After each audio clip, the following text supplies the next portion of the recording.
Hello and good evening to all the listeners. Today I'm speaking to Isa Blumi. He's a professor in Middle Eastern Studies at Stockholm University, and he's done a great deal of work on the war in Yemen. Now, the war in Yemen is almost been blackwashed, wiped out of Western consciousness. The media doesn't cover it at all, and we had a lot of coverage on the war in Ukraine this year. And I thought that maybe I'd get somebody in to give us a bit of an understanding as to what is occurring over there, because I myself am very ignorant about it. So yeah, Isa, welcome. Well, thank you for the invitation, Hugo. It's a pleasure to meet you and looking forward to this conversation. So I wanted to start with the war in Yemen, what I understand of it, and I've only read through media articles, and I suppose it's probably an ignorant understanding, but you've heard of obviously of the Houthis who are rebelling.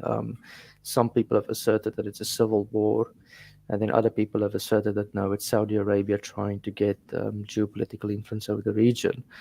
That's sort of my rough understanding there. It's being framed in our media to the extent that it's been talked about as at least some people have mentioned genocide, but they haven't really gotten any details onto it. So sort of like say, is that right or wrong? And then maybe we can take it from there.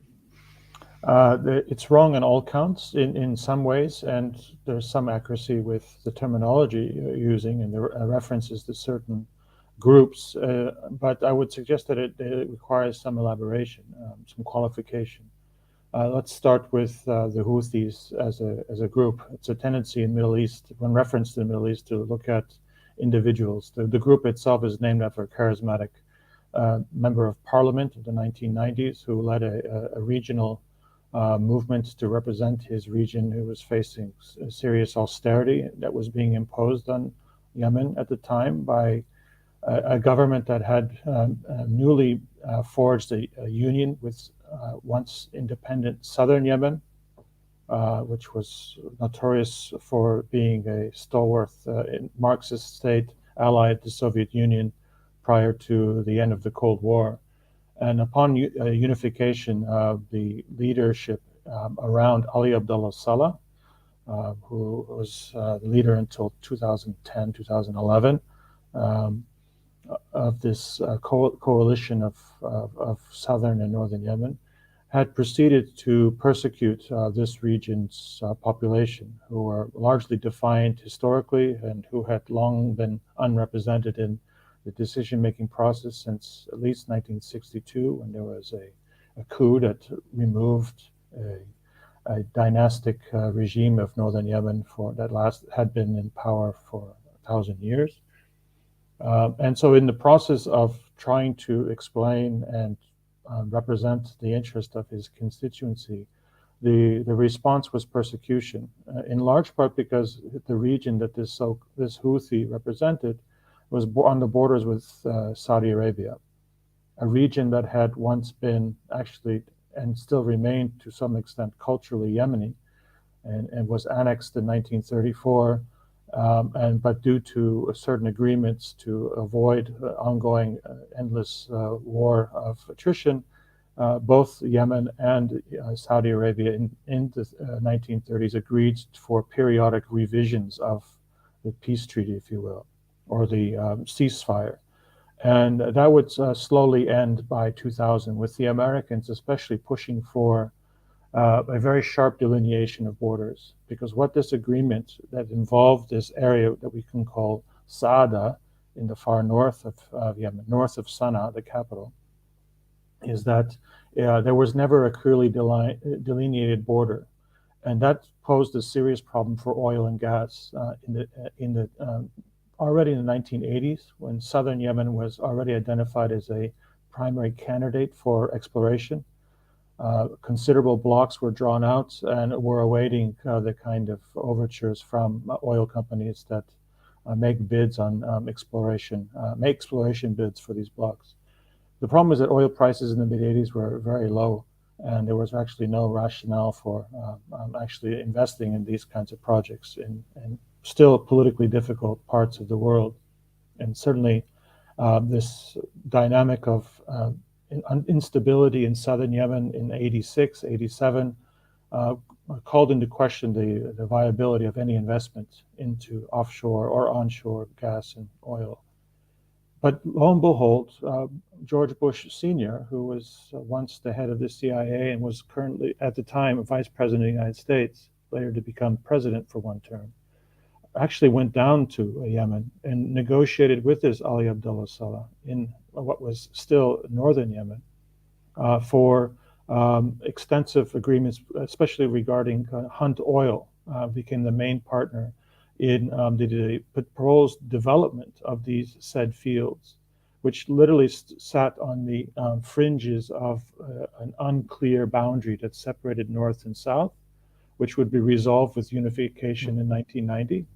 But then the real big issues were the boundaries with Saudi Arabia. There were no defined boundaries. There was nothing settled since 1934 for the large extent that extended some 90 kilometers from the Red Sea. There was a line, but beyond that, there was not.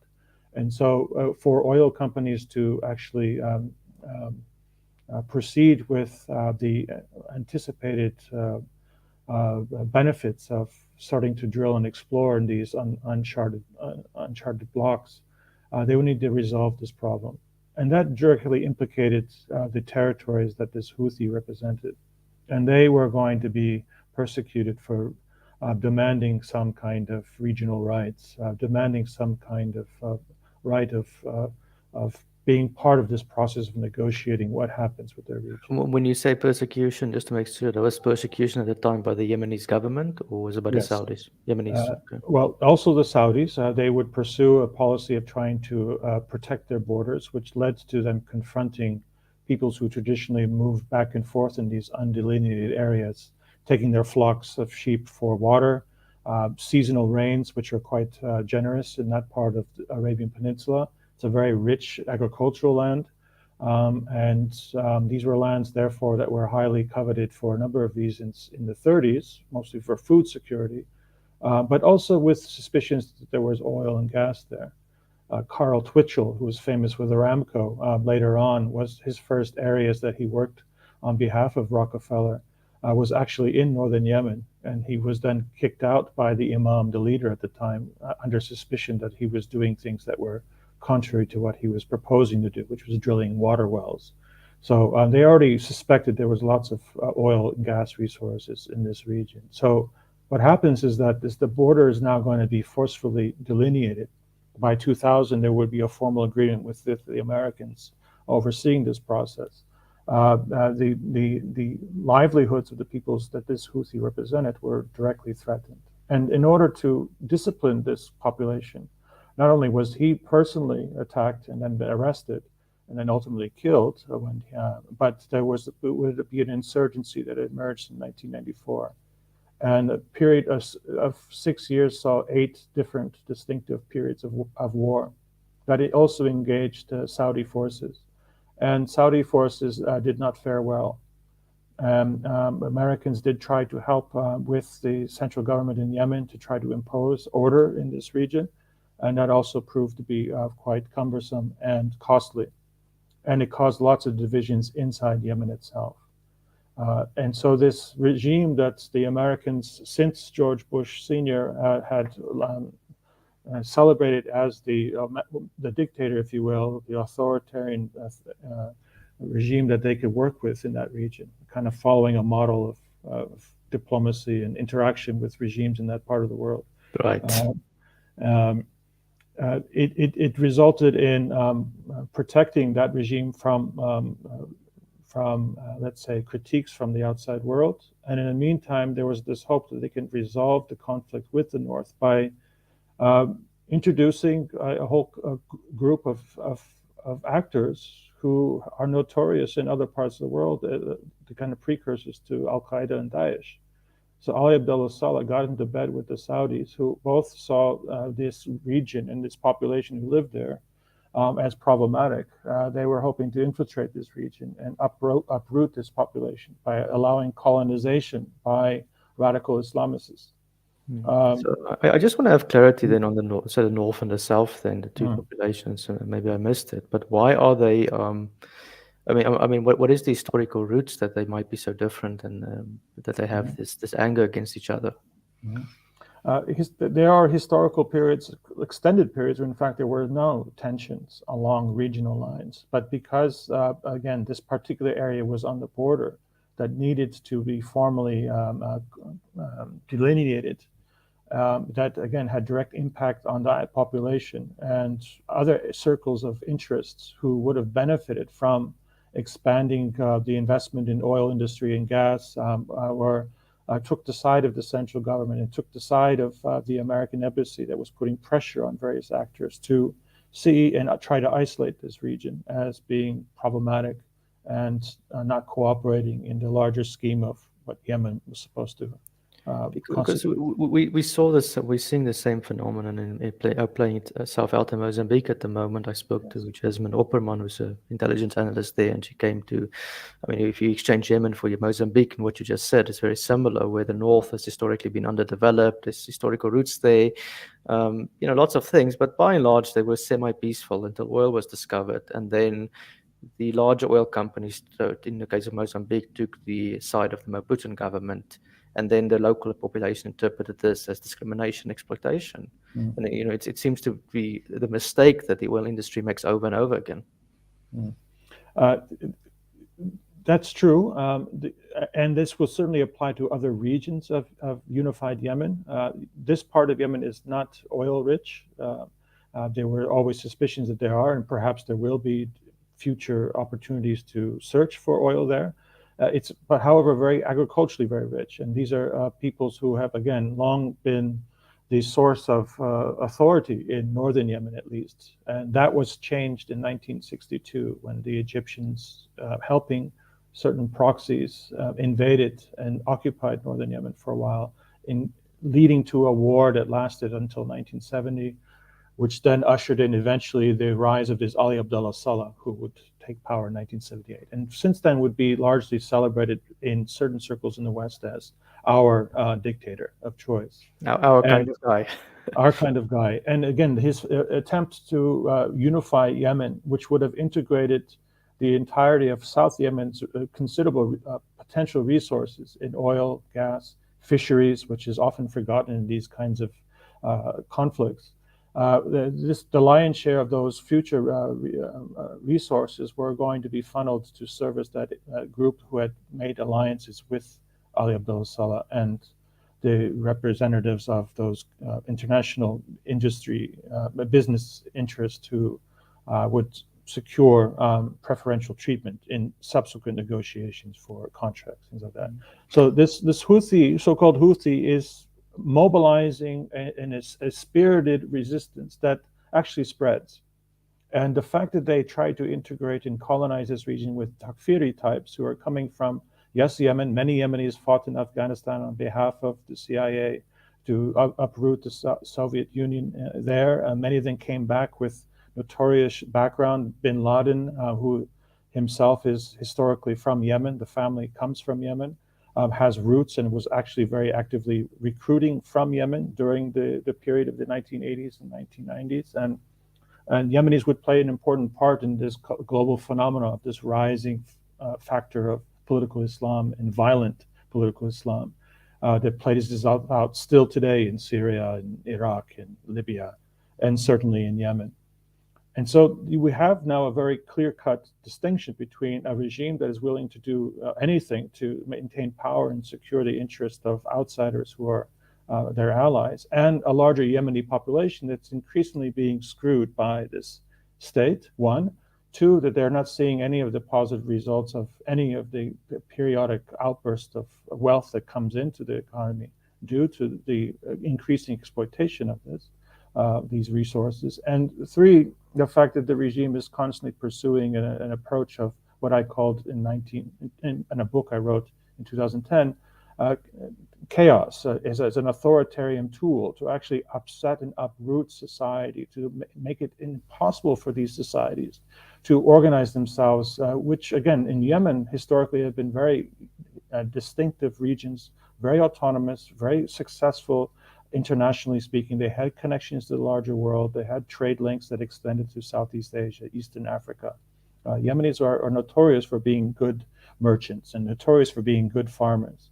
And the point of my book that I wrote in 2018 was to put into historical context the war on Yemen that's initially starts or officially starts in 2015, but it has its roots already to the 1990s, this period that I'm referring to now. And the problem with referring to this war as a war that the Houthis are part of is that it reflects the inspiration of a one man, but it's in fact a much larger coalition of actors who extend well beyond his own region, the Saada region now, to include many in the south, many who are not Zaydi Shia Muslims, but who are Sunni Muslims who come from Sana'a, the capital city, or Hudaydah on the coast, the main port of northern Yemen, or even Taiz, the former capital or the third largest city in Yemen. So what we're talking about is by the late 1990s, a significant cross fertilization of shared interest of the downtrodden, the frustrated peoples who are not represented by this authoritarian regime that's being supported by the United States, that's supporting Saudi Arabia, who, and vice versa, is supporting the use of these religious fanatics to go into communities and completely tear these communities apart. And again, 8 times there was literally the armed forces, special forces that were loyal to Ali Abdullah Saleh and the government in Sana'a, waging a war on the population in certain pockets of Yemen, whether it be in the north, whether it be in the south. And this would continuously include direct action by the United States, who notoriously, during the Clinton era, but especially during the Obama era, started to utilize new forms of warfare, especially drone warfare. And Yemen was the zone for experimentation on this form. That was Clinton or Obama? Obama was the one who started to use it most. It was even under Bush. They had. It's hard to tell. A lot of this is top secret. Yeah. When they started using these unmanned aircraft to drop ordinances on mostly civilians. But Yemen was certainly the first place where this. But I'm trying to think the rationale for that, because if you kill people with a drone from the air, you're bound to create more terrorists, properly defined in the process, or more anger among the population. So it doesn't seem to me that's a sensible tactic to dealing with. Well, let's call it an uprising, a local uprising, if you will. Unless it's actually there's a strategy behind creating the instability, the kind of the fragmentation of society along sectarian lines, which we saw in the Balkans in the late 1980s, or the Caucasus, or the Middle East, and certainly in Africa. The use of race as it's a dividing line, the kind of bait and switch where people actually start, communities that were once harmoniously interacting with each other start to find and delineate distinctions, and sometimes violently, along these neatly created lines of distinction. Sectarianism in the case of Yemen, what they call tribalism or regionalism. And all those factors certainly have come to play thanks to the enterprise of this Ali Abdullah Saleh regime, and the assistance from regional partners, especially Saudi Arabia. But Qatar became heavily invested in Yemen as well by the late 1990s. And they started to infiltrate with their own version of the radical Islamic groups, a group that would become known as Islah Party. There's affiliates of their Muslim Brotherhood, who are notorious in Syria and Egypt. They would differentiate themselves from the Saudi-backed elements, who would also have an important role to play in the subsequent 20 years that we were covering in this conversation about Yemen. But the key areas that you end up seeing lots of percolation of this kind of foreign type of religious fanaticism that's going to be imported are those areas where there's lots of resources already known to be on the ground that could be extractable with reasonable profits guaranteed, or areas that they're hoping to continue exploration. And those extend, the calculation of the value of these lands also extends increasingly by the middle of the 2010s to also access to sea for the purpose of new routes for transporting, especially oil and gas. So that's pipeline, the Red Sea has always been strategic, and for example. but not, yes, for sure. But to circumvent the Red Sea, especially where Yemen and Somalia meet, this Bab el Mandab, which is considered a choke point and considered to be especially with the Suez Canal occasionally shutting down,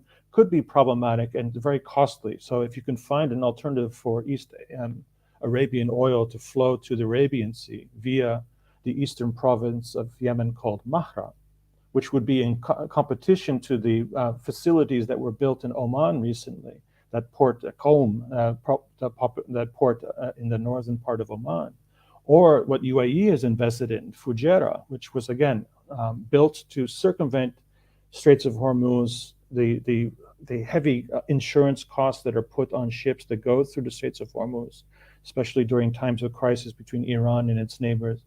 So building infrastructure that can circumvent these choke points would be not only lucrative for those companies that will build the infrastructure, but also provide maybe ways to keep Saudi oil, for instance, that flows from the Arabian Peninsula, along with Kuwaiti oil and Iraqi oil that would join in on these pipelines, find a new kind of source of revenue.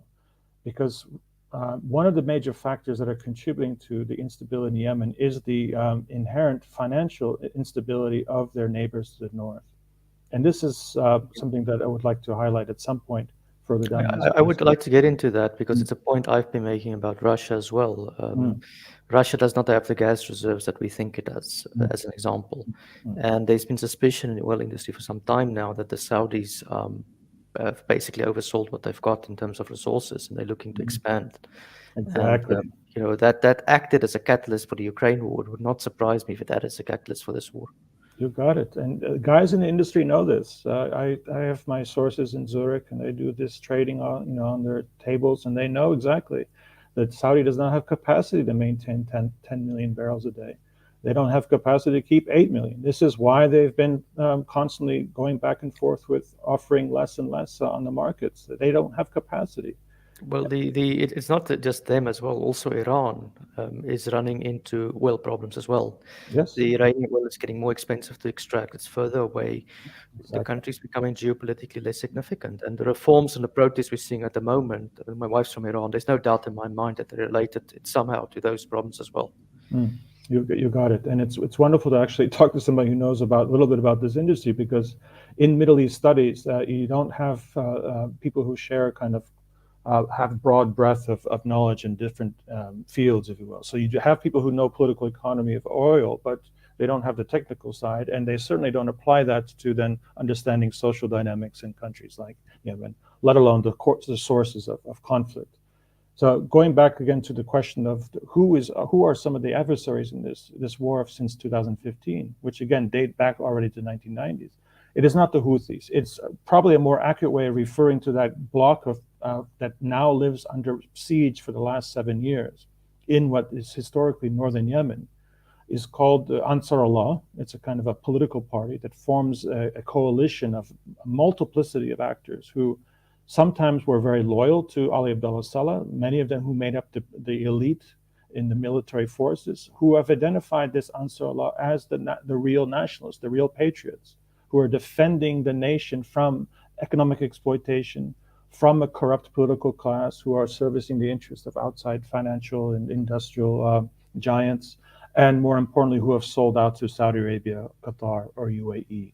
Now, that answers the other question. It's not only a war that Saudi Arabia is an instrumental party in. It's actually a war within a set of wars between its regional rivals, Qatar especially, which manifested itself in 2017 in a very public way. But also Saudi Arabia and Qatar are rivals with UAE, who have a very interesting historical roots to especially southern Yemen, dating back to the British period, where a lot of these princes who once had made alliances with the British East India Company and then the British Crown fled South Yemen when revolution happened in 67, 68, and they ended up settling in places like UAE, where eventually by 71 UAE is an independent country, and many of these elites from South Yemen intermarried with the various ruling families of Ajman or Ras Al Khaimah or Al Quwaim, even Abu Dhabi and Dubai. And Right. so there is a familial connection, which now UAE has this ambition of reasserting themselves, because many of them claim familial links through their mothers or grandmothers to South Yemen. And they've made great inroads before the war actually happened. Before the revolution of 2011, they had formed a good alliance with Ali Abdullah Saleh. They had Dubai Ports World was making big contracts along the coast with Mukalla and Aden as their primary areas of development. They did something similar in Badera, in Somaliland, and Djibouti. So Dubai Ports World was going to become a major regional player, which is going to benefit from expanding infrastructure for oil and natural gas.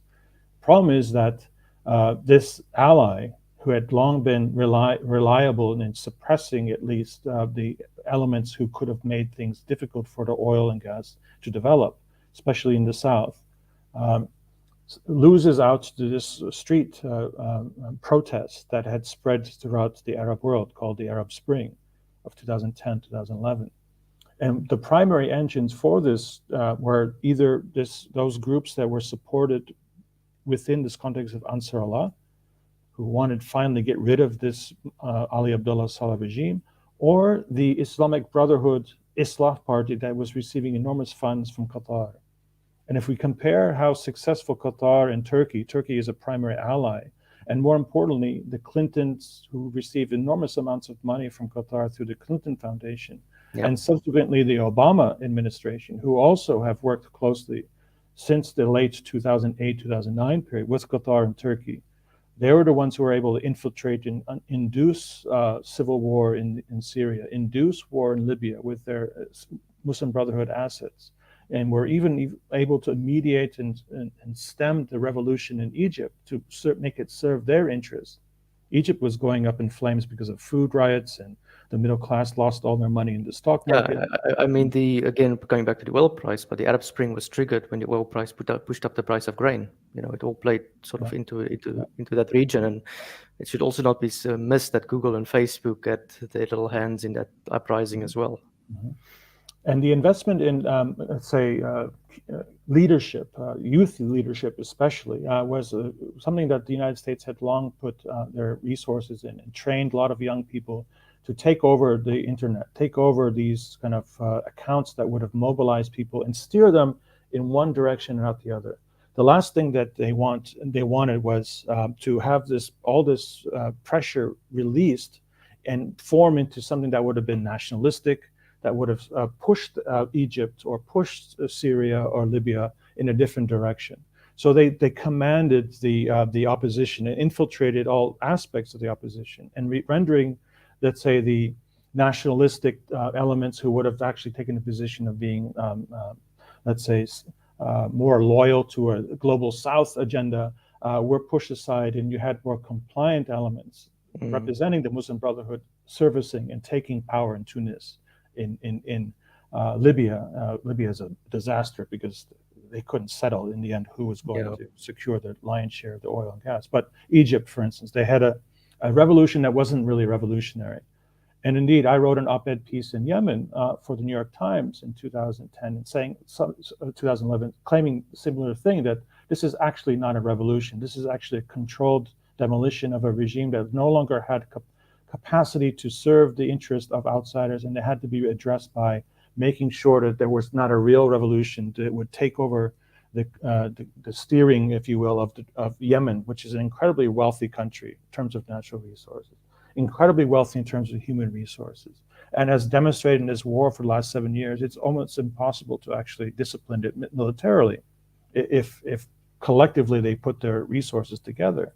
So unfortunately for Yemen, there was a second wave of this Muslim Brotherhood supported by Qatari money with Turkish and American backing. Barack Obama immediately recognized that faction. They even celebrated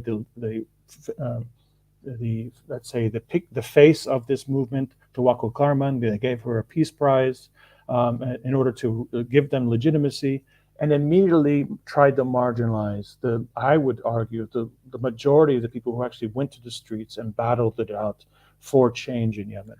So it was sort of like a hijacked colored revolution that they were trying to implant Exactly. into it. Yeah. Yeah. And the very fact that Qatar was instrumental behind it immediately sounded alarm bells for both Saudi Arabia and the UAE. UAE is terrified of the Brotherhood. They persecute subjects who even start to recite the Quran to themselves for religious purposes. They're terrified of that phenomena to spreading into their society. And so the last thing that they wanted to see was that Yemen, what was deemed to be their primary, let's say, entry point to becoming a regional power, was going to be now servicing the interests of Qatar, their primary rival in the region.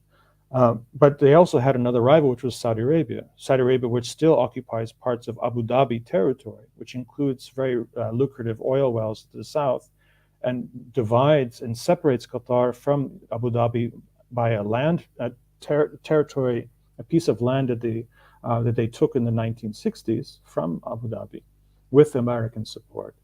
Means that even UAE and Abu Dhabi has ongoing, even though it's very quiet and diplomatically kind of hushed, ongoing rivalry with Saudi Arabia. And nothing, it did not improve with the investment by Saudi Arabia to try to gain an upper hand in Yemen as well in this period of chaos. And What type of investment are you talking about there? they It's would just throw in their own assets, the Takfiri Islamic Jihad assets, and try to reverse the process by which Qatar would be the primary so victim. it's a battle of brainwashing the population as opposed to bringing actual development. It could be a question of brainwash the population or terrorize them into submission. Because again, these people are quite brutal. Many of them are, if they are Yemeni, they are very foreign to Yemen. They come with ideas and practices that are not indigenous to Yemen. And this is important to highlight. Yemenis are, by very nature and by their history, very tolerant of each other, even though they practice supposedly different forms of Islamic and have different Islamic traditions. The Shia of that population are not Twelver Shia like Iran. So they actually have very little connection historically, culturally to Iran. They have a very and it's of course been sold and marketed that this is a war between Iran and the GCC, or Iran and Saudi Arabia, and that's one of the tools that the media employs in order to confuse what is actually going on, which is a much more, I think, nefarious project of destroying a country's capacity to resist globalization, integration into a neoliberal global economy against their own interests, which has happened throughout the world, as we know. So what's happening with in the context of this struggle now over who will secure this new window of opportunity with the end of the Ali Abdullah Saleh regime in 2011 leads to the Americans and the embassy, especially very active types, who are now, by the way, back in power with the Biden administration. And we're talking about the Susan Rices, the Samantha Powers. We're talking about people who were associated with the embassy in Riyadh and in Abu Dhabi, who were very much on the ground, making sure that this it did not end up into a spoiled opportunity in 2011. And so what they did is they imposed into early 2012 a decree in which there would be a so-called interim government, which would be led by the former vice president of this Ali Abdullah Saleh, a man named Hadi, Mansour al-Hadi, who was a complete nincompoop, a complete buffoon. He really had no any kind of backing. Therefore, he was the perfect candidate to have this weak figurehead at the head of an interim government, with the ministries all occupied by advisors from the outside world, and with people who were vetted by the American embassy. And so he was basically America's puppet, yes, face. Yeah. They had an exercise of an election in which he was the only candidate. And I long have told my listeners and my audience that if they actually put, a shopping cart or a donkey as the alternative, the people would have voted for the donkey or the shopping cart, not this, because he had no legitimacy, right? So they had to only have him on the ballot.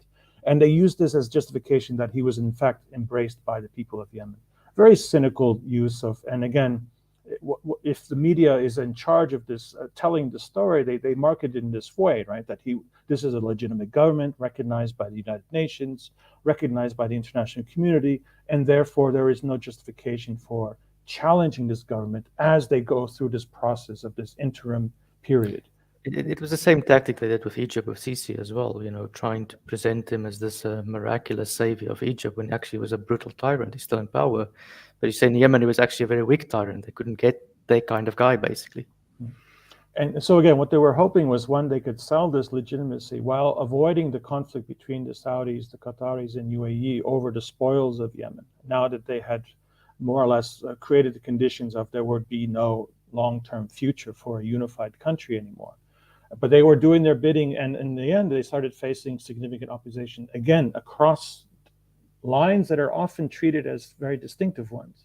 Between Southerners and Northerners, there were alliances being made. Between the former political party of Ali Abdullah Saleh, especially his loyalists in the military, which numbered up to 300,000 Republican guards. Now, they're very well trained. They've demonstrated over and over again that they can defeat certainly Saudi forces. There was a brief conflict with Saudi Arabia over some islands in the northwest, and the Saudis performed very poorly there.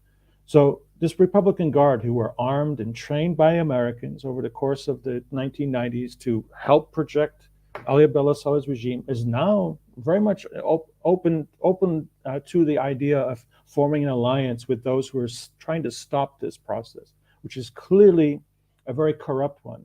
And why it's so clear to them is that one of the first things that Hadi does, this interim president that supposedly was elected by the Yemeni people, is that, one, to deny access to the negotiations over what will be the future constitution of Yemen to some of the major parties who were actually involved in the opposition. One was this so-called Houthi group, or this Ansar Allah coalition. They were not allowed to participate in any negotiations, which leaves out a significant portion of the population in the north.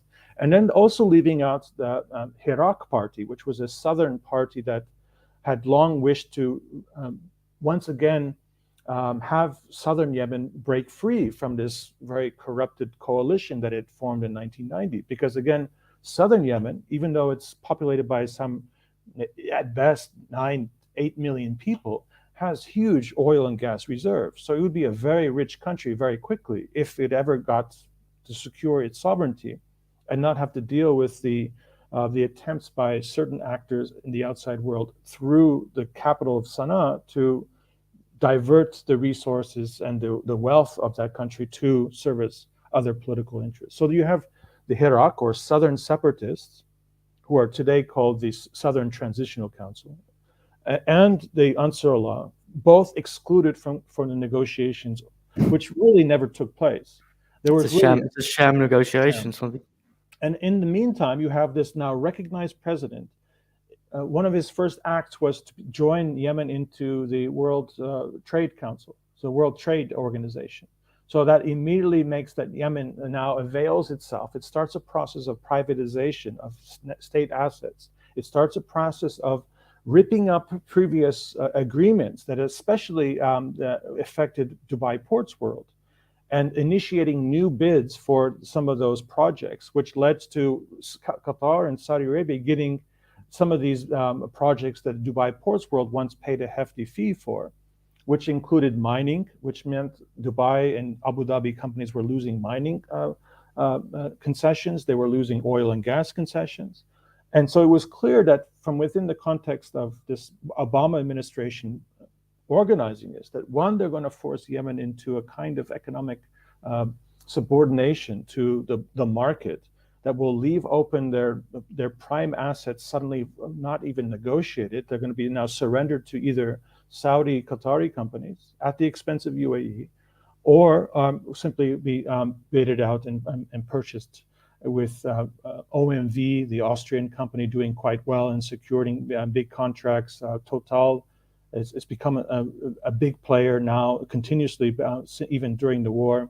Hunt Oil remained a big player, as well as Chinese and other companies that now are going to become securing, finally, a very cheap access to Yemen's potential for gas. And then more importantly, again, fisheries, which would have a very incredible destructive impact on Yemen's coastal populations. Just like with Somalia, there were big issues with how people could survive when all of their natural resources are being plundered by Spanish or Thai or Chinese fishing companies.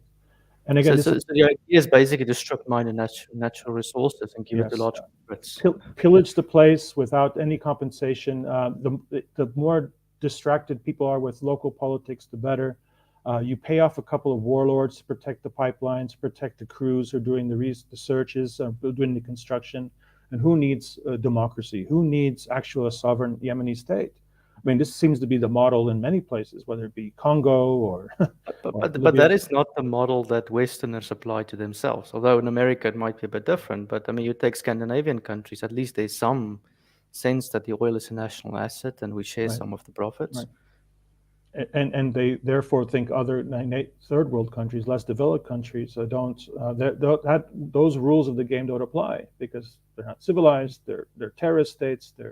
They're in the throes of civil war, which again allows for new kinds of machinations, which at the point of this interim government led to even proposals for a solution that would have led to the federalization of Yemen.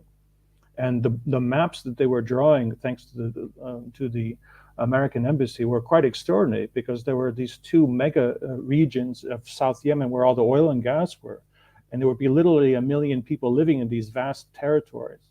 So you just can imagine how easily you can create through a rentier state system a corrupt Yeah. system of exploitation, and the vast majority of the people would live in poverty and would secure very little or any of the resources. And so that was not a no-go. So by 2014, these same coalitions who were left out of negotiations and who were not being allowed to actually voice their opinions, and many of their leadership were facing persecution. A lot of the leaders were getting assassinated. I was in Sana'a in 2014, early 2014, and it was a very dangerous place.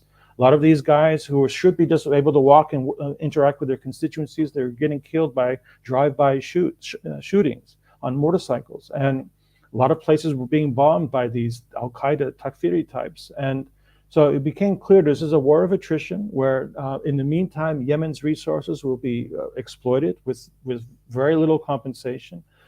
There would be no investment in the kinds of things that people in Yemen, who are remarkably educated, considering the statistics, which suggest that they are a very poor country. They're a very rich country. It just never gets registered in the official economic Yeah. data.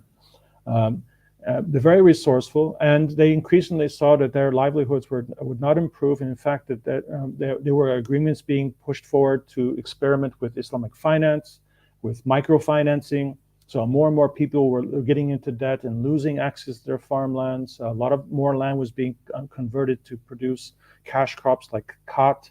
They were importing a lot more and more food. So whenever you saw food spikes, the people were suffering enormously from one, not having access to their own lands to produce food, which they were more than capable of doing, and secondly, being forced to pay exorbitant prices for imported food. So all these things led to calculations that we just can't sustain this, and we're going to take actions. We're making demands. Supposedly there's the United Nations involved in this process of trying to mediate. They're not proving to be very effective. The Americans are constantly thwarting our demands as a unified front against this corrupt interim government. They took matters in their own hand. They arrested the guy. They arrested the people who were in the courtrooms who were pursuing these illegal actions of surrendering Yemen sovereign territory to the lowest bidder, it seemed. And that would constitute a response that led to the demands made through the United Nations that if you don't surrender your position and return this corrupt government back to power, then we will take other measures. And that would Wow. ultimately lead to an armed, literally an invasion.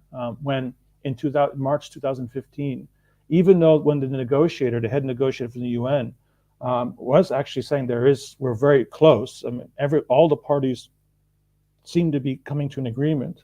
That was probably the last thing that key actors in the outside world actually wanted. And one of the reasons is because in 2015, late 2014, all three of those major economies in the GCC who would be involved in this war were suffering seriously and actually thought a quick victory in Yemen would have acquired them the resources and access to infrastructure or potential infrastructure that they needed in order to survive the long term. But I'm surprised that the UAE, okay, you obviously explained the ties there would also be, you know, as affected by the oil price and stuff. I mean, I always thought they were a little bit more diversified than, say, the Saudis or the other guys involved. Well, we saw what happened with Dubai when they over leveraged their economy, borrowed a hell of a lot of money when money was supposedly cheap, and when they couldn't pay back those tranches of payments, Abu Dhabi had to come and save them. This was the events of 2008 that extended to 2010, 2012, and there was another crisis, 2014. And so Dubai was virtually bankrupt. And one could say that similarly, the cost of maintaining and sustaining such a system that required enormous resources being diverted to pay for alliances with the United States, buying their military equipment, making overtures to big engineering companies, paying huge amounts of money for consultancy firms, and constantly pushing to try to develop, like Dubai did, right? Transforming deserts into cities, which ironically enough is something that all the major GCC countries were investing in Yemen to do the same thing.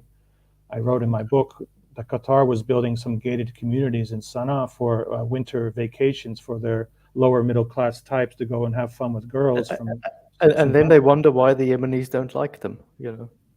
So yeah, so Yemen was considered the Mexico of North America, or in I guess southern Spain, or even North Africa in the context of Europe, where it's a playhouse where you can have fun, you can do things that were considered illegal elsewhere in your society, and Yemenis had enough at that level, and it really translated into organization. That people were actually organized, and what was crucial for this ability to resist this pressure from the United States via the United Nations in 2015 was that they had a significant military now. The military, by and large, joined this outrage, and they expressed their loyalty, and they were willing to fight. They didn't expect it to be such a large collective effort. I mean, Saudis are fundamentally incapable of projecting military power anywhere. They rely entirely on mercenaries to conduct their domestic brutality, Pakistani, or ironically enough, Yemenis, until recently at least. I know there's a lot of South African military contractors making a killing in Yeah, that area. yeah. And unfortunately, some of them are in Yemen as well. A lot of Australians and a couple of South Africans have died on the ground, being paid as mercenaries for either Saudi Arabia, either Qatar, or UAE. Well, if you're ever in the north of Pretoria, a place Yeah, called Montana, all the military contractors have houses there, and you should see what they look like. I mean, it's extraordinary the amount of money these guys yeah, bring back home. yeah, yeah. I guess it's for some of them worth it. But again, they're not well liked.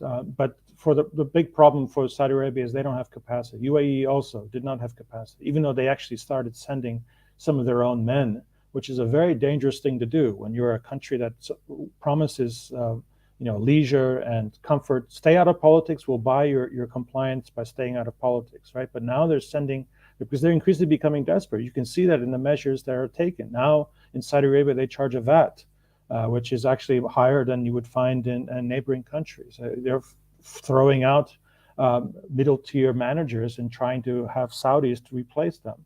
They're trying to even get. How does the internal reforms in Saudi Arabia play into this? You know, Ben Salman, the so-called reformist, although he killed a journalist type of, king. What effect did he have? Because he looked a bit young and naive on the throne. Mm-hmm. He actually comes to power at this time, and it becomes an internal interior palace kind of internal struggle for power over who would succeed. Actually, he eliminated the powerful elements inside the Ministry of Interior first and foremost, which probably had a detrimental impact on the loyalty of the military in general.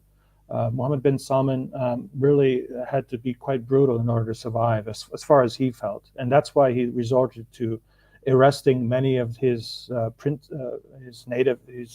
fellow princes. He arrested cousins. He arrested leaders of communities who had long been loyal allies to the Saudi family, putting them in the Ritz-Carlton and basically forcing them to surrender their offshore banking accounts. And that resulted in, we don't know, but well over $100 billion immediately went into the coffers that were exclusively then accessed by bin Salman. What that means is that this is a fragile political situation, but it's fragile politically because financially it's not stable at all. So they've been consistently making over the last 5 or 6 years efforts to market Saudi Arabia as a successful transitional economy that offers all kinds of opportunities for investors. And all it's doing in practice is offering an opportunity for hucksters and crony Yeah, capitalists. yeah, Because I mean, I don't know if you know of that private city they're trying to build, a new city yeah. they're trying to build. Please. I mean, the idea is so absurd, but it's not that just that Saudi Arabia got onto the absurd idea. Now Egypt is trying to move their Right. capital. So They're trying it's to. like that damn idea spread around. Well, they want to replicate the Dubai model, right? They want to replicate the Las Vegas model, which probably was Dubai's model. And the problem is there's not enough liquidity out there. If you're going to borrow money, they're going to be borrowing money at 5-6% above the basic lending borrowing rates. So it's very expensive for them to borrow money, and they've had this problem for a while. I itemized some of these issues in the book that I wrote in 2018, but it's a continuous problem, and again, it's completely covered up by media who are benefiting handsomely from supporting one of the three major GCC countries in their reportage. So you have Washington Post, which has long traditionally been a supporter of Qatar as the kind of leader, the future leader of the larger Middle East project for the global economy, and you will find them being very vocal and about the evils of Mohammed bin Salman, for instance, or the corruption of Abu Dhabi.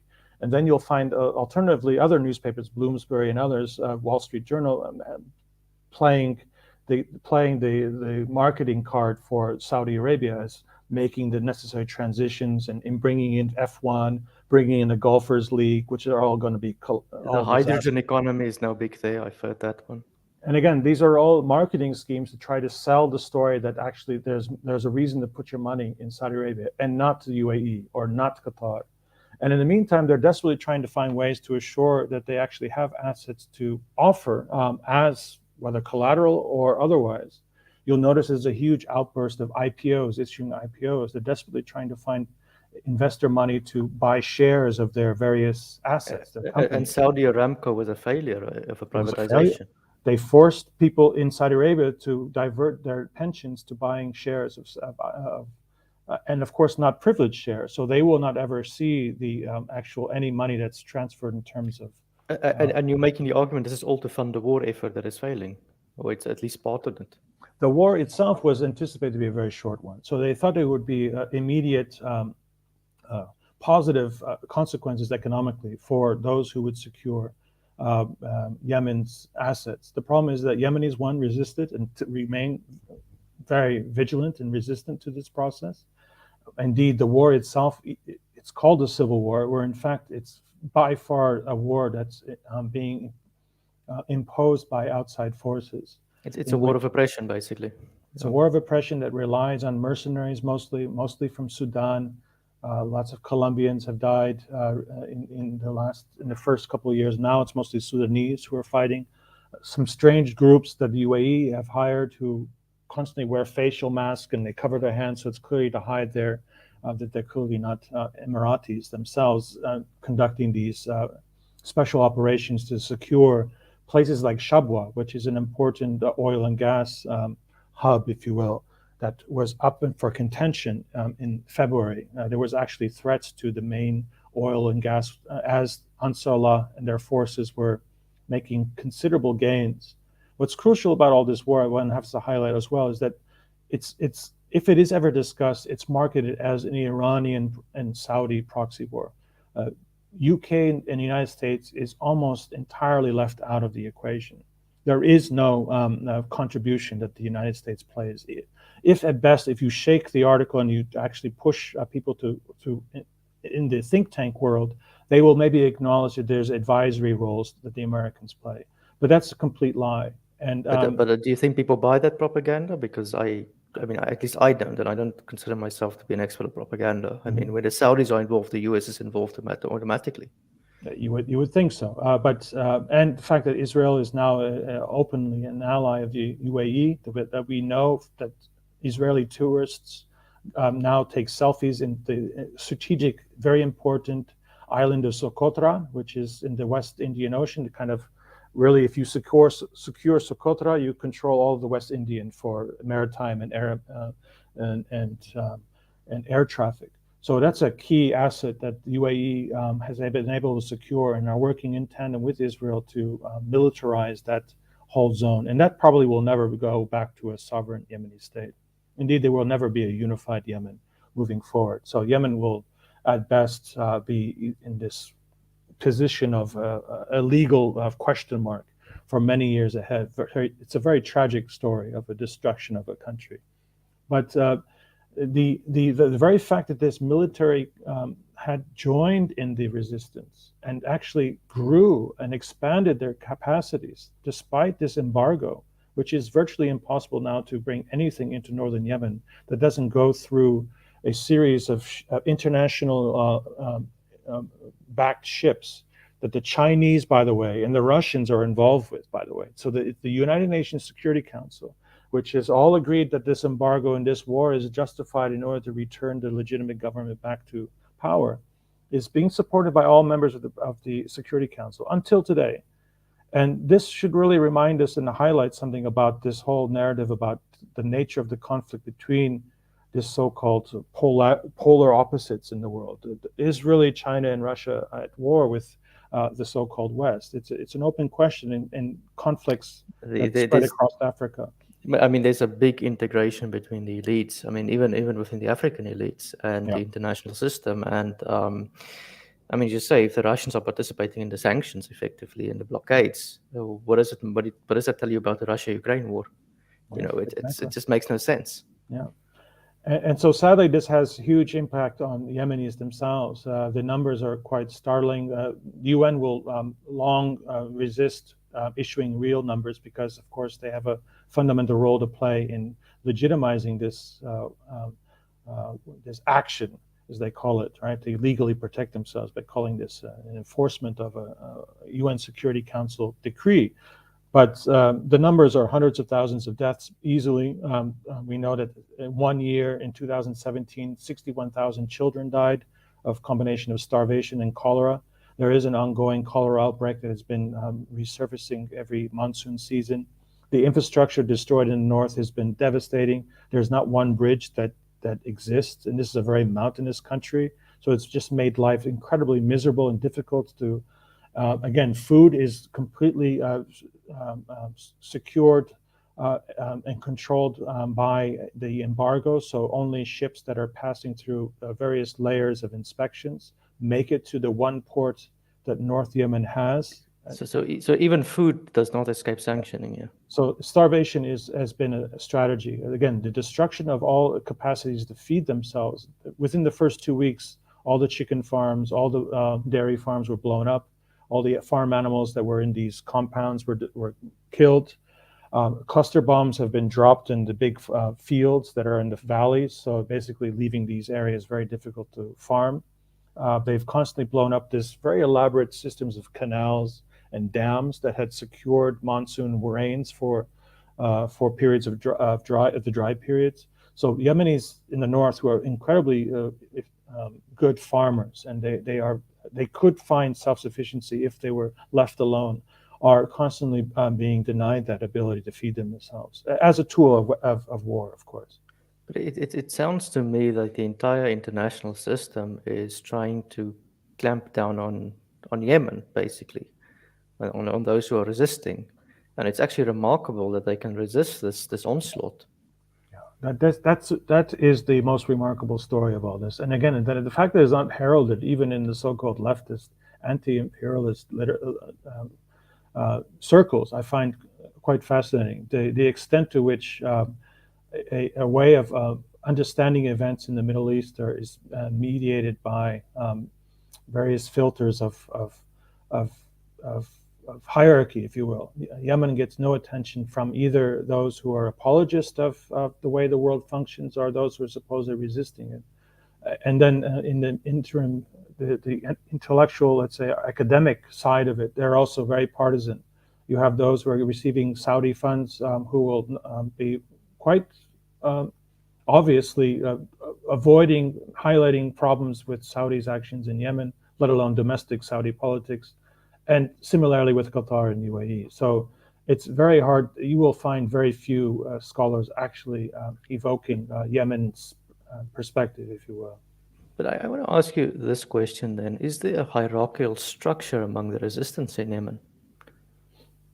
No, there are certainly those who have invested from the very beginning into a project of pushing back this process of globalization, forced globalization, through this corrupt post 2011 regime. And the sacrifices have been varied.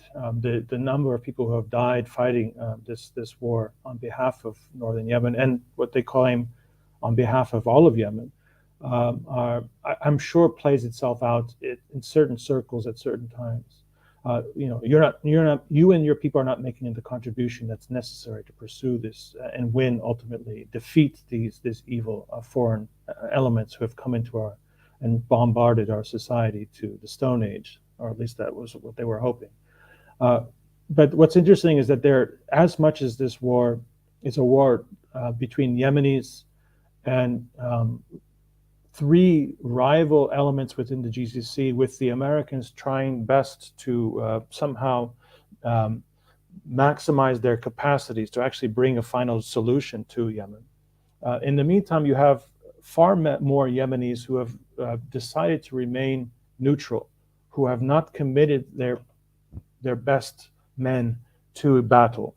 There are Yemenis who are receiving Saudi, Qatari, UAE money. That's for sure. And there are those who are propped up and our leaders, and that you can find them on the official websites. They're based in Riyadh. Some of them are brave enough to actually live in southern Yemen, in Aden, but they often end up being assassinated by assets from either the Qataris or the UAE or Saudi, depending on that. But the people who are actually now, and this is where we saw a surge of success in resistance just when Biden took power, was the fact that many who had remained on the sidelines actually started to openly join and resist, especially the Saudis. And especially those who were in the far east of Yemen, in the Mahra region. This is the area that borders Oman. That's the area which Saudi Arabia in particular hopes to secure in order to build their infrastructure that would connect Gulf oil to the Arabian Sea. So they could become the main conduit for all the oil that's flowing from that part of the world to the larger global markets. Again, they're going to compete with the UAE and compete with Oman for that to play that role. They're also competing with Qatar, who had long hoped to build that infrastructure connecting to Turkey through Syria. The Islamic State story is all about that. I don't know if you've ever had a conversation with a guest talking about that side of it, but Mahra serves that kind of role, for which Saudi Arabia will hope to take the lion's share of future investments in infrastructure moving forward, becoming and maintaining its relevance in a rapidly changing global economy, which many in the financial world see it as a liability. And many people in the know don't think Saudi Arabia in the long term is actually a viable enterprise. Well, the Saudis themselves don't think this even. Yes. Okay. So, they are a dying economy. It's and especially if you consider the vulnerability of their infrastructure. Again, the Yemenis, with their remarkable engineering capacities, again, very talented men, military men, who had the largest military in the region prior to 2011, again, actively trying to break apart and separate the resources from the fighting men who are willing to take the side of Yemen against this international coalition. They have no air force, but and there were some very nasty experimental bombs, what they call bunker buster bombs, or that exploded and destroyed some of the infrastructure that was built inside the mountains. Unfortunately for Yemenis, Americans knew all about this because they were advising the military at the time to how to protect their assets from aerial attack. But that being said, they were able to reverse engineer a lot of the drones that were being used on them. They shot down quite a few of these things, and they were able to reverse engineer them. And they're manufacturing now hundreds of very cheaply made drones that drop small amounts of ordinances or suicide. They're achieving the sanctions. And they're doing this without any access to the outside world. Again, whenever they are successfully attacking Riyadh or Jeddah or Abu Dhabi, even, I mean, that's a remarkable feat if you consider all the money spent on missile defense systems that have cost billions of dollars to these oil producing countries, and they can't defend themselves from locally made drones which fly with propeller, and they don't have much ordnance. They don't bring much firepower. But if you hit an oil or a gas line, it stops operations for a while. Yeah, you have to switch it off at least for a day or two, and you have to really. I mean, it's not just that you repair the pipe; you have to switch it all up and check for hammers. There's a whole procedure that goes through it, so it's an enormous economic damage to their Yeah, systems. yeah. And the fact that Yemenis demonstrated they can actually reach those assets in the eastern part of Arabia, and the fact they're able to set fire to the very expensive new train station in Jeddah. They actually delivered ordinances that flew over the F1 race in Jeddah, and you could see plumes of black smoke as Hamilton was driving around practicing. And as I understand it, that many of these guys, they wanted to leave, and Mohammed bin Salman said, "You will not leave. We will not. We will confiscate your planes. You will not take your drivers or your very expensive cars out until you do the race." So they were basically kidnapped. Now, whether or not they'll go back is another interesting thing, because as I understand, a lot of drivers were really pissed off. A lot of managers of these teams who were really pissed Yeah, off. Because they like were terrified. I can imagine that. So basically, you're making the argument the Saudis are being humiliated in the war that they started And by so, you know, Yemenis. yeah, and so is the UAE in their own private and quiet way. And this is very, I think, important to understanding the long-term determination for why this war continues. I frankly do not see how these states can afford to stop this war. And there's enormous pressure for them to actually secure the assets that they had, especially for UAE, which has already put enormous, let's say, political capital behind their alliance with Israel. I don't think they could actually ever surrender their Socotra asset. That's for sure. They had under the Trump administration an ally, which is interesting. Trump was, because Qatar had very close relations with Obama and the Clintons. It was out of necessity that Qatar would be ostracized from the American calculations during that brief Trump period. Yeah. This is probably why 2017 happened. The green light, where Trump's people said, "Yeah, let's get, you guys are free to do what you want with Qatar." I mean, Qatar was saved by Turkish troops flying in very rapidly to protect the borders, because apparently Saudi Arabia had brought troops to the border and were hoping to do a quick invasion of Qatar, which, with Turkish troops, that's a different story, right? That becomes then something Yeah, I that mean, Turkey has a major standing army and a major air force, so it's not that simple. So I mean, so you say Turkey is basically also capitalizing now on the chaos in Saudi Arabia, and assumingly Iran is trying the same thing, but they have internal problems. They can't really. lo and behold, they have problems that are far larger than they could have anticipated a year ago, which is an interesting side story to this whole Yemen thing. Because again, for convenience purposes, Iran was always an instigator, but it's just impossible to make that argument. It was impossible from day one to make the argument, but now it's impossible to make the argument that Iran is in fact a key element, a key factor to resolving Yemen's war. So the story that the Quds force was training the Yemenis is just complete nonsense. Maybe an individual or two are able to go in, but there's no infrastructure or no weapons being drawn in. I mean, either you're crossing Saudi territory or Saudi controlled or UAE controlled territory in the east, or they somehow are able to skirt the armada off the coast of Yemen, which is blocking everything that comes in. So again, it has to be. It is an internally developed military capacity out of necessity. So small size missiles, as well as these suicide drones, have wreaked havoc to these countries, and have just demonstrated how militarily, if they keep fighting this war, that they're going to face disaster. And this is why when the Biden administration comes in, they basically imposed a ceasefire, which lasted for say 4 months. It is no longer now in force, if you will. There is, and there even during the ceasefire, there were violations that were ongoing. The use of, especially spy drones, to target individuals in northern Yemen, where the resistance is based. Uh, but in the meantime, oil and gas continued to flow out of Yemen without, again, compensation. And this has now become the main point of contention that has become, I think, a big issue in the oil industry itself, because Ansar Allah, the northerners, have now started to use and threaten to use their ordinances on ships that dock in southern Yemeni ports. They had not done that in the past. They were not. It would be unpatriotic to attack their infrastructure, to destroy their own oil wells. That would have been a hard sell.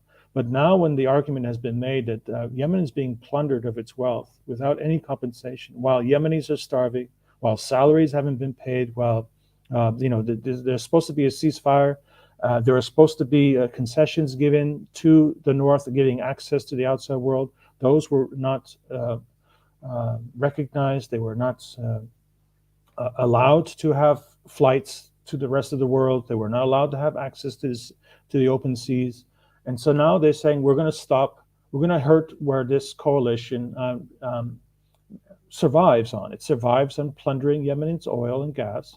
Chinese ships, Greek ships keep porting, docking and securing gas and oil. We're going to stop it. So I can't remember, 10 days ago, 2 weeks ago, they started to send drones to actually push ships off the coast.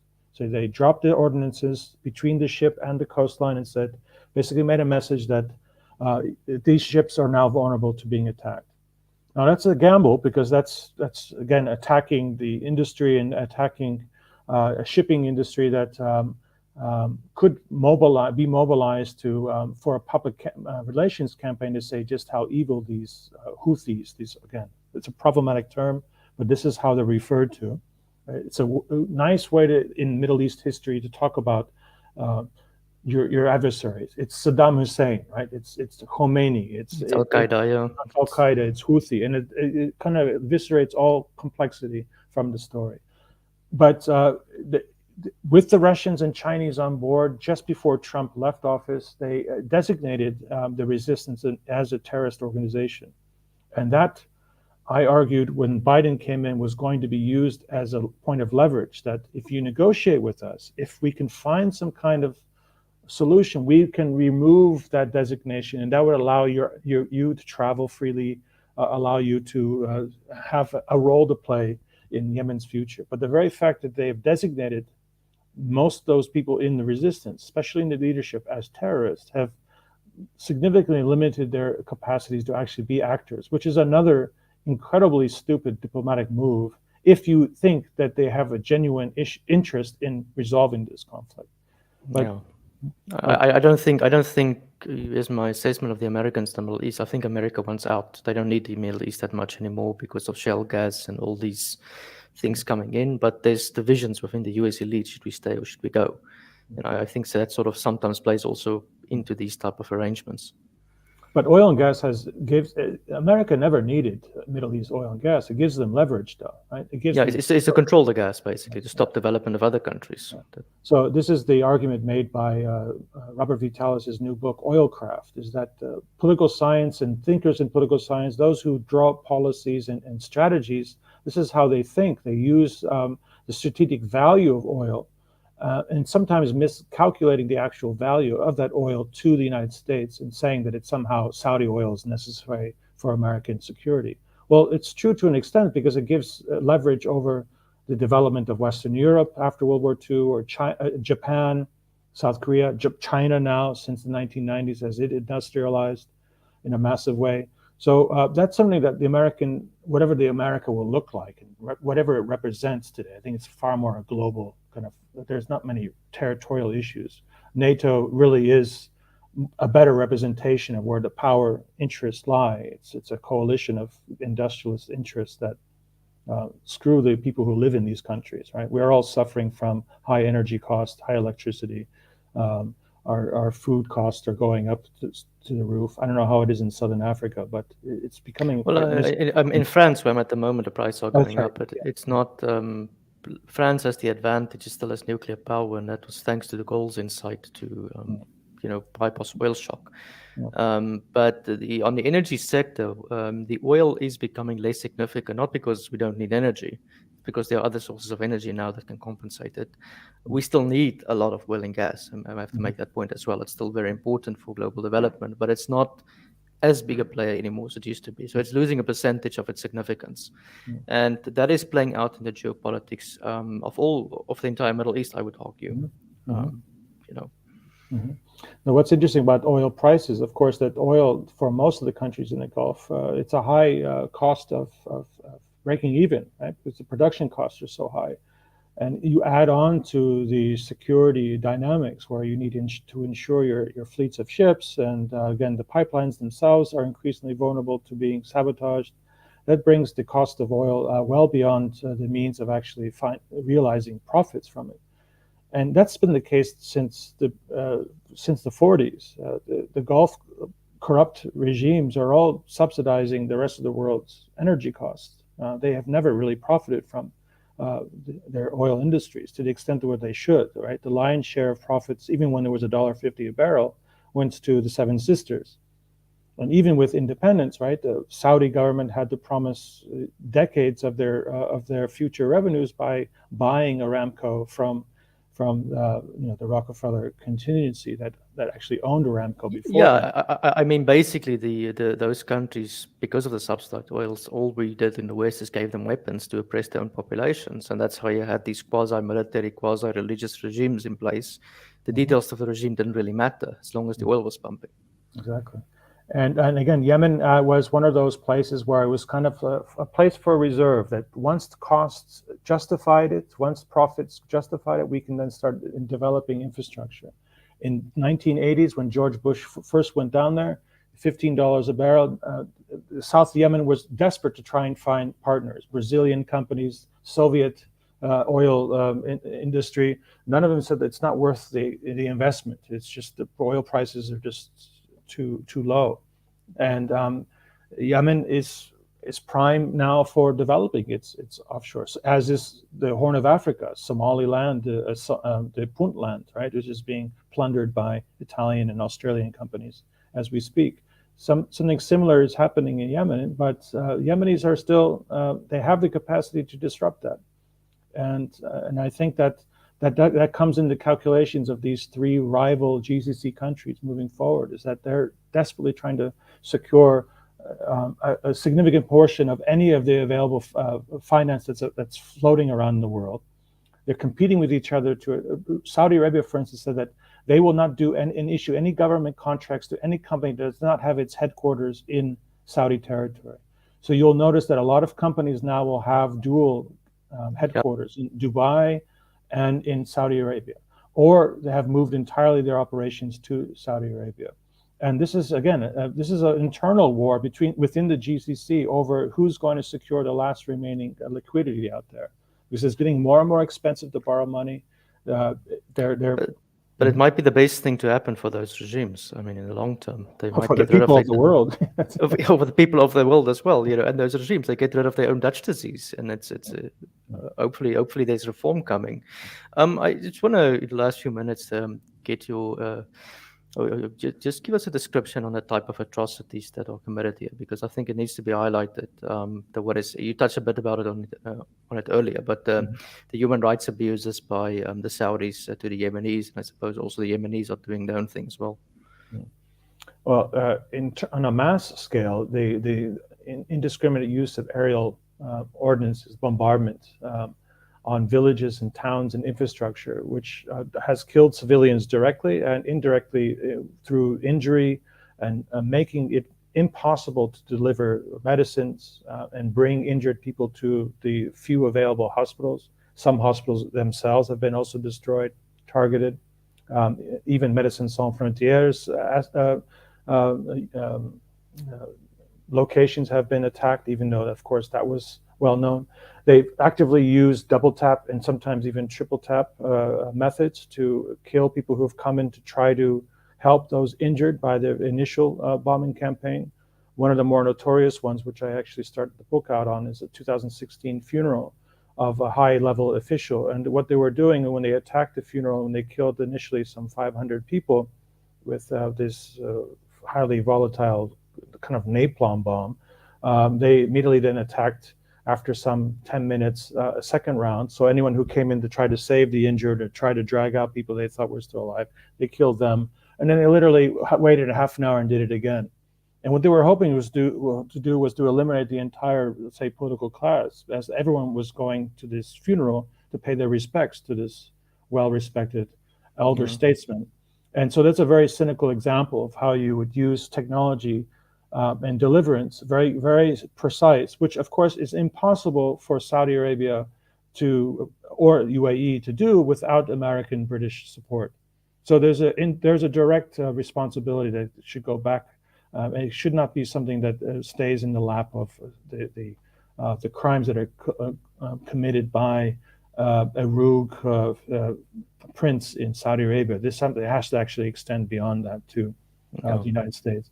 And the fact that they are imposing food, using food as a weapon, denying people of Yemen access to oil and diesel, a society now that's completely shut off from the rest of the world. All its infrastructure has been destroyed. It's a very mountainous country that cannot feed themselves because of these persistent attacks on their capacity to do so. Those constitute widespread, well recognized in international law as crimes against humanity. And then when the battles do happen, they end up being quite brutal, violent battles that often take place in areas where people used to live, at least. So even if people do leave, they become internally displaced, and without capacities to take care of them, which is certainly the case in northern Yemen, it has really proven to be a very difficult story for people who had to leave their villages and had to find shelter in cities that have actually grown. So Sana'a is a city that's constantly being bombarded. People are under this emotional, psychological terror that these planes constantly hover above. You never know where they're going to drop their bombs. So, and on top of that, disease, hunger, the statistics that, again, UN is very reluctant to unleash because it would, in many ways, implicate their primary benefactors. Um, Hundreds of thousands have died of starvation. Malnutrition is rampant, and that leads to an untold catastrophe that it's been qualified as the worst humanitarian crisis in the world at the moment, and that's been Yeah. going on for several years now. And the fact that it does not get one iota of attention from the international media, that we don't have Hollywood stars standing in front of a camera and beseeching people to send donations, is very telling. Um, Aside from the fact that Ukrainians are blonde and blue-eyed, and that they will um, happily be replacing North Africans and refugees from Somalia as the workforce moving forward in Europe. Many Syrians and Somalis are now seeing in UK and other Denmark orders to be repatriated back to their countries, which are still in the throes of war. It's a quite evil dynamic that's at play. Uh, And you know, it's you maybe touched a bit on the racism, but I don't even think it's that. It's to me just geopolitics, because the Russians in the Donbass were killed for years. Nobody cared about them Absolutely. either. Right. Mozambique, I mean, the Mozambican conflict, which has now displaced, I think it's almost 500,000 children, does not get coverage in the South African press, which is next door. But we cover the Ukraine war, Yeah. okay, which is in a faraway land, where we can have empathy towards them. Not taking nothing away from the sufferings of Ukrainian, but it just speaks to what the influence of the media has, and it's the CNN effect. Is Yeah. the best way I Yeah. explain it. Mm. Well, that's certainly at play in many conflicts, but Yemen, it's a particularly egregious one when you add to the fact that academics are also who have spent their lives and have, I've had tea with many of these people who should be writing outrage op-ed pieces or writing pieces that condemn all this, and you'll find silent. So it's a very interesting cross-the-board silence that is a conspiracy of silence that no one's really allowed to talk about this conflict in Yemen. Well, this last question here is on the war profiteering. Also, you touched a bit on it. Now, it has to be said, South Africa is making a killing selling weapons to Saudi Arabia and UAE. Government. It doesn't matter. It's not a Western problem either. Obviously, the US and the UK. I heard something. Sweden is also making some good money out of it. The peaceful Scandinavians. Mm. So, maybe give us an idea of what's happening here as well. Well, I know that the daily budget was 200 plus million for Saudi Arabia to maintain its side of this war. And I imagine UAE is contributing significant amounts of that money too, considering they bring in new equipment all the time. One of the ways that Yemenis are able to resist is that because most of the fighting forces on the ground for these GCC countries are foreign mercenaries, most of them Sudanese, who have very little incentive to continue to fight whenever they face serious resistance, they surrender their weapons very quickly. So the northern Yemenis who are resisting this, and those their allies now that are emerging in the Far East, are able to secure supplies of weapons directly from their enemies. And that's very costly. And the fact that the three rivals are fighting themselves in southern Yemen, they're literally killing each other in the streets of Aden and Mukalla. So there's again a war within a war. So and that puts enormous pressure on the cost, if you will, of this war. So the arms industry is making significant gains in all this. The numbers will be, of course, hidden by the very fact that there's legal consequences to supplying flying weapons knowingly to areas where human rights abuses are being conducted and war crimes are being committed, if not now, maybe in the future. So that's just considering that 250 million a day costs to maintaining this from Saudi Arabia's side gives you a sense of just how lucrative this is. Now, I want to highlight a very interesting story about Donald Trump's period, where he actually made it quite clear that Saudi Arabia, if they wanted to continue to secure American support, they would have to go exclusively American. So Donald Trump was able to play and push that card and he made it very clear in a public statement. I think you may have But seen buy American, hire American weapons, basically. That's right. And he's emphasized in cash. He said, hey, King, in 2 weeks, you're gone without our support. So he basically, like a gangster, basically said what is always done behind closed doors. And so there was that moment where you saw contracts that the Germans, whether it be civil infrastructure, there was a lot of interesting contracts that were suddenly removed. Building Riyadh's subway, for instance, some of the companies that were involved were suddenly thrown out. The Swedish king at some point even flew down to try to get Swedish companies' interest put back onto the table. That didn't succeed until Biden came back to power, where there was a kind of recalibration of the relationship the global economy had in this war in Yemen.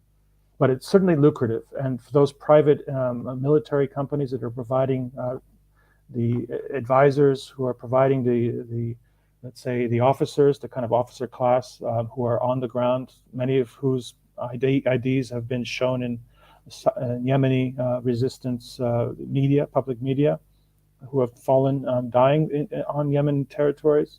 They're now also being accompanied by direct French and American troops on the ground. We now know that American and French troops are on the ground on the basis of protecting pipelines. Total, which just recently— Does not surprise me. Yeah.